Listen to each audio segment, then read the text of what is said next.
Hello everyone, this is Chase Pounds.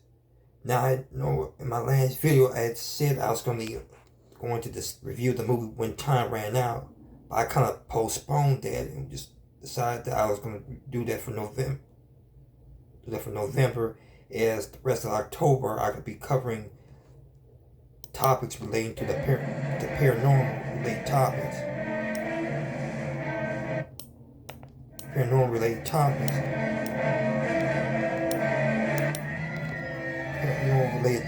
And this video I'm going to be discussing a classic horror documentary. It's kind of very obscure documentary. A lot of people probably don't know about this, but it was called The Horror Show. It came out in 1979. It starred Anthony Perkins as the host, who was the veteran Alfred Hitchcock's Psycho. He played Norman Bates. And in this documentary, it kind of reviews like all the classic horror movies from the silent era all the way up to 1979 when this documentary was made. Now, as I said, it's a very obscure horror movie documentary. I had first came across this when I was about 10 years old in 2008 when it was on the Chiller Channel. It aired on the Chiller Channel, I think around February 2008. And my parents recorded this documentary because I think I was either busy doing schoolwork. I kind of missed the very beginning of it. I watched the middle of it, but much of the movie,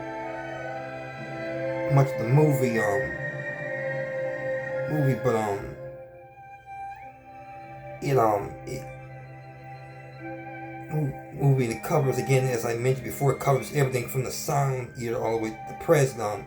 It starts off showing movies such as Phantom of the Opera, the original Dr. Jekyll and Mr. Hyde, Nosferatu. Then, of course, the Universal. It moves into the Universal movies with sound. Such as Dracula, of course, Frankenstein, and the Wolfman. It talks about first it starts off talking about the Dracula movies, all the vampire movies. Then it moves on to talk about Frankenstein. Then it covers the Wolfman movies. Then it moves through moves on to talking about a little bit second on Ella Costello. Now it's kind of marks the transition from its horror, the original Universal horror movies were losing their appeal on audiences as they became less scary. And with the post-war period, there came a new fear of the atomic age of war or nuclear war, atomic destruction, and a lot of these horror movies reflected that as they started having movies about mutated, of course, the mutated insect, and also the fears. Also, in the years following the Roswell incident, there became a new fear and fascination and wonder of life on the planets coming to take over the planet, and that was reflected in sci-fi. And sci-fi, such as War of the Worlds. You had what's the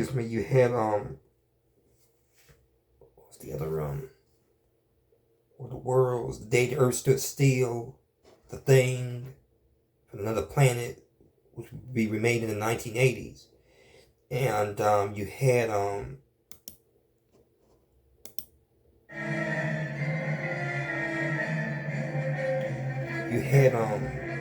other monster movies such as Creature from the Black Lagoon, another classic.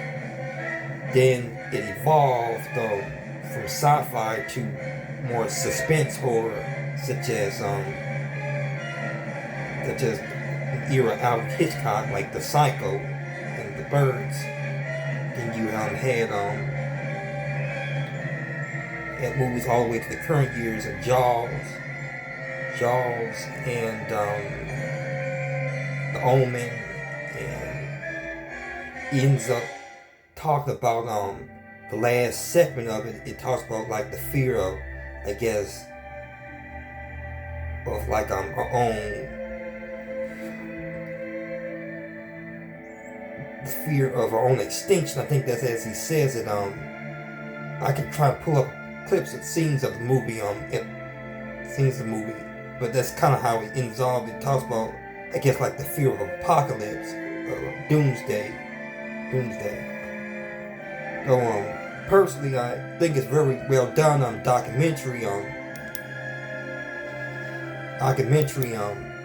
of course, it showed all the classic horror movies. Though, even as a kid, I always knew that it left out a lot of classic horror movies, the fine horror movies. Though I can understand some of these were left out because it was before its time, but some that were around the time it leaves out, such as it doesn't mention classics such as The Exorcist, Carrie. By the way, I actually saw Carrie the other day on AMC. They showed like a marathon of horror movies, something that I haven't seen since I was 10 years old either. But Carrie was one. As I said, The Exorcist, Rosemary's Babies that wasn't shown. It was in the 60s. They could have shown that one. They didn't show none of the Halloween. So that was just a year. They could have possibly shown it was just released the year before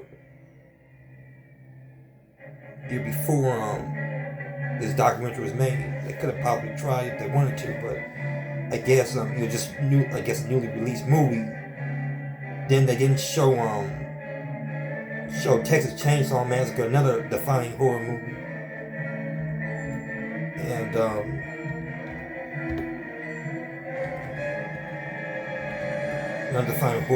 but I guess either they couldn't get the they couldn't have permission from the studios to show clips of those movies, or they just weren't relevant, I guess, to the documentary apparently, but which I think they would have been. A lot of reviews I hear about that kind of do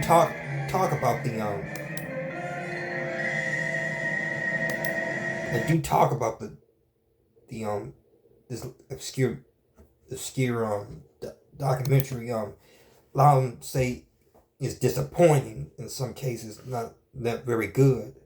And some say that a lot of the parts drag on, especially the Frankenstein parts of the movie.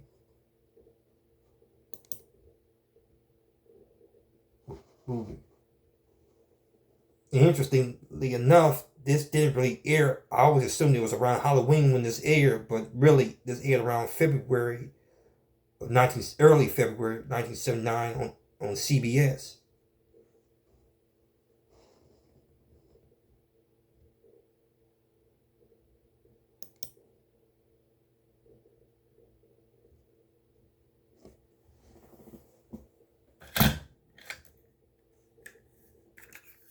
It's really good to see you. I bid you well.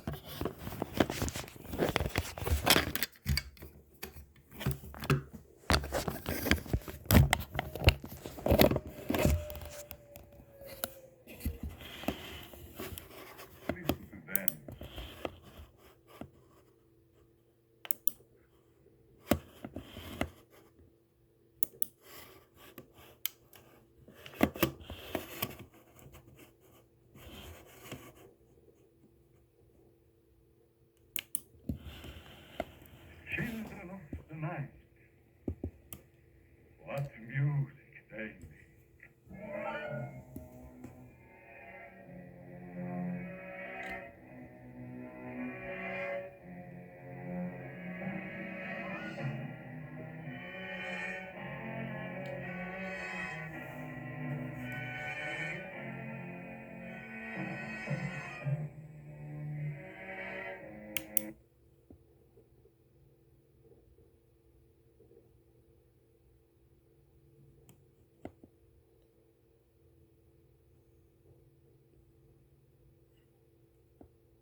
most basic.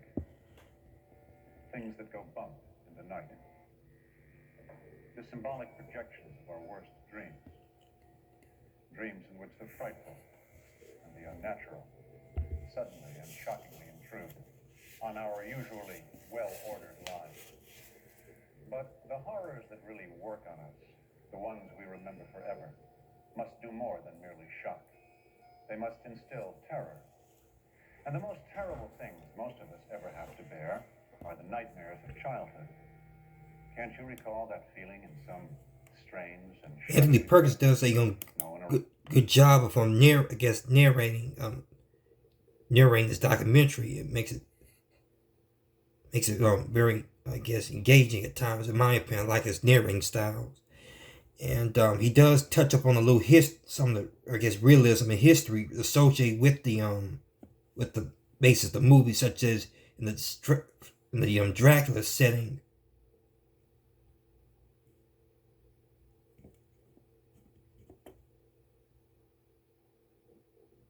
As the Dracula setting does mention the real Dracula, the Vlad the Impaler. I try to show it.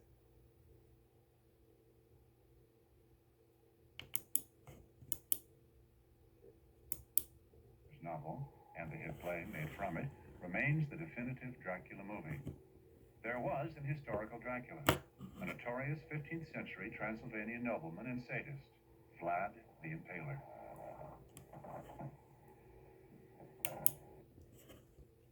And kind of also, during the Frankenstein segment, it does mention Mary Shelley's Frankenstein too.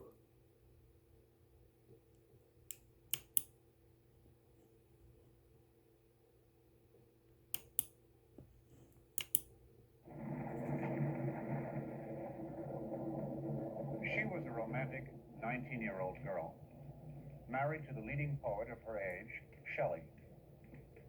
They went off to a chalet in Switzerland for a vacation in 1817, where another great poet, Lord Byron, joined them.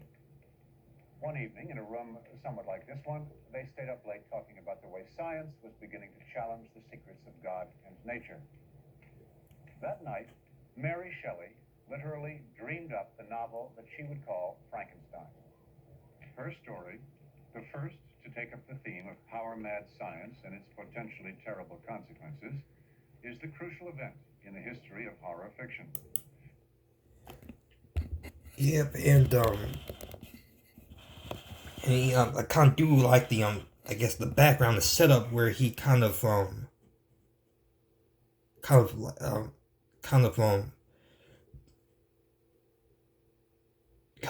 guess when talk about these horror movies, I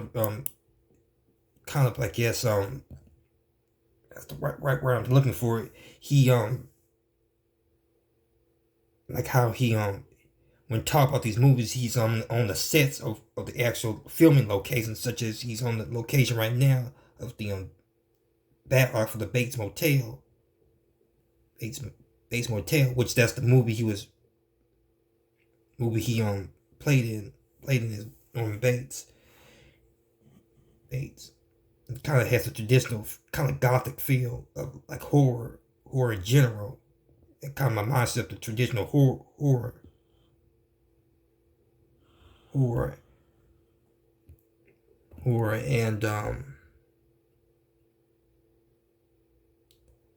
that's one thing I think appeals about it, though, is it does, like I said, this movie doesn't get a lot of recognition and a lot of people get poor reviews of it. Though I admit, again, as I said, it leaves out a lot of horror movies, though it's kind of a precursor. And one person said it on one of the reviews that it's similar to excuse my camera. It's similar to Terror in the theatrical release of Terror in the Isles that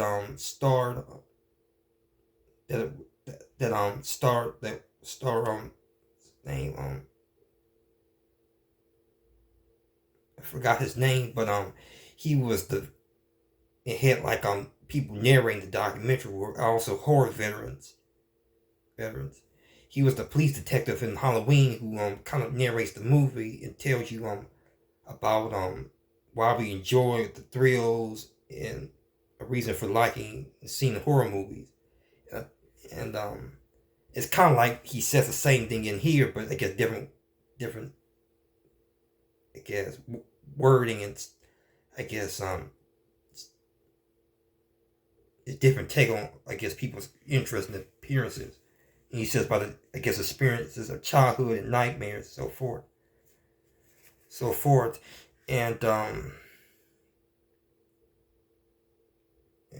I think I kind of was like Terror in the Isles better because it showed a lot of the other classic horror movies. They were, well, kind of the classics that were, by that point, already made prior to 1984, such as it shows The Shining, The Exorcist, how the Halloween movies and so forth. Though, as I said, this movie left out a lot because, like I said, these movies were really made. Some of them weren't made. I guess hadn't came to be or were made yet when this documentary aired. But yeah, I think it's early. I guess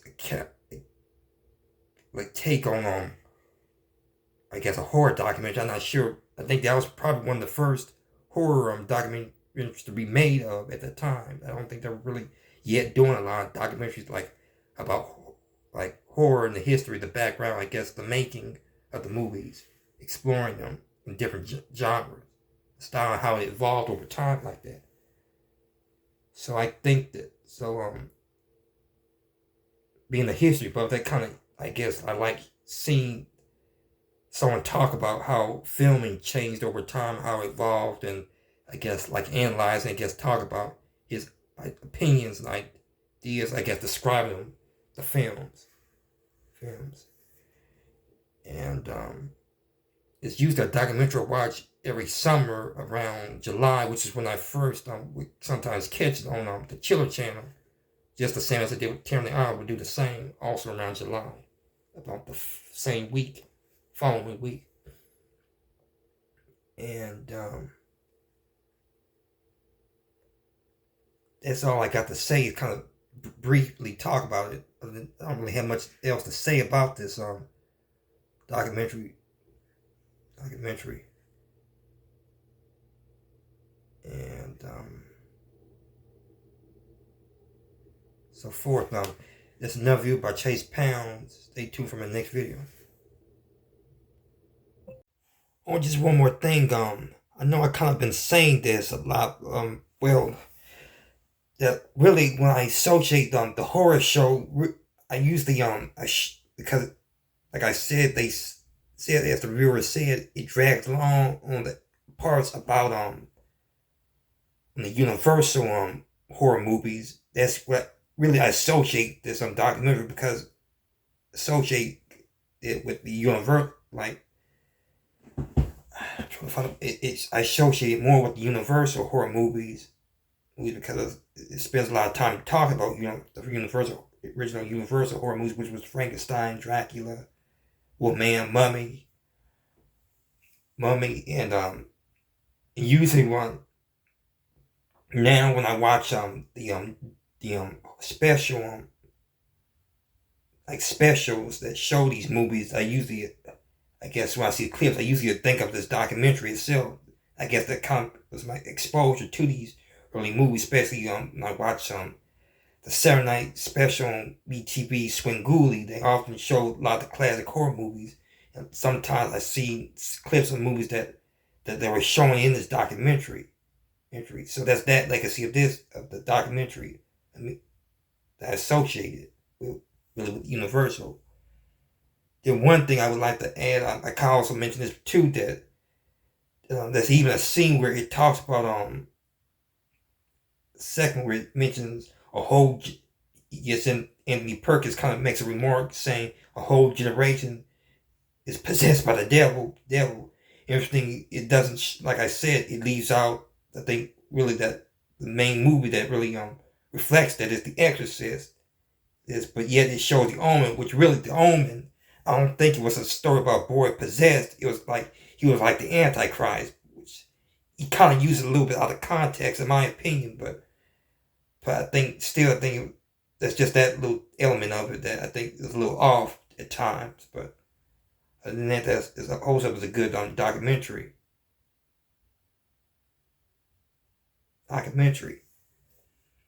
And like I said, this is no review by Chase Pounds. Again, this is all I have to say about this video. Stay tuned for my next video.